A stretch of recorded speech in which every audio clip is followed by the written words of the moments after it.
you know that a black supremacist Kamala Harris supporter tried to burn down the birthplace of Martin Luther King Jr.?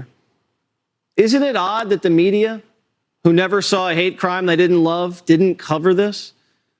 Last week, a woman was arrested after dousing the front porch of MLK's childhood home in Atlanta with gasoline.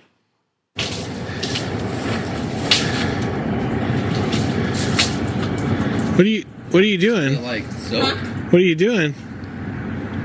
No, that's gasoline. And then she had trouble getting it open, so eventually she unscrewed the top and threw it to the ground and walked up on the porch and under the rope and started dumping the gasoline in the porch. So instantly it's like, okay, this is not good. And I said, what are you doing? What are you doing? And you can smell gas. The leader of the civil rights movement had his home targeted in an attempted attack meant to evoke racist atrocities from a bygone era. And no one seems to care. If Martin Luther King's home was burned to the ground without any suspects, what do you think would have happened? Forget about Israel, forget about migrants, high rates. This would have been the biggest story of the year. It could have caused riots. Trump would have been blamed.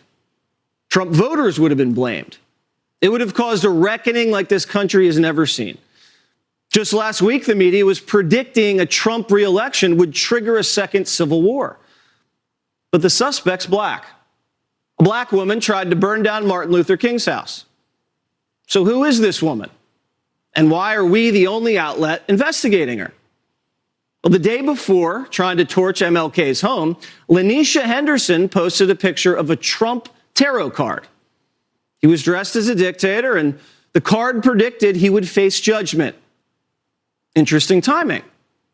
We also know Lanisha, who tried to burn down Martin Luther King's house, loves Kamala Harris.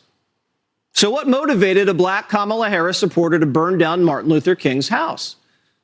Well, just 3 hours before her attempted arson, Lanisha posted "Free Malachi Z. York" on Facebook.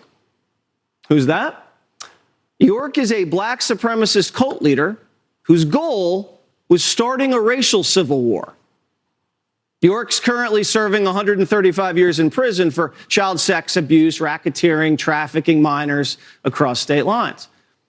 So if these good Samaritans hadn't fingered Lanisha to police, Malachi Z. York's dream would have come true: a racial civil war. It would have sent American race relations back decades, which is what some people want.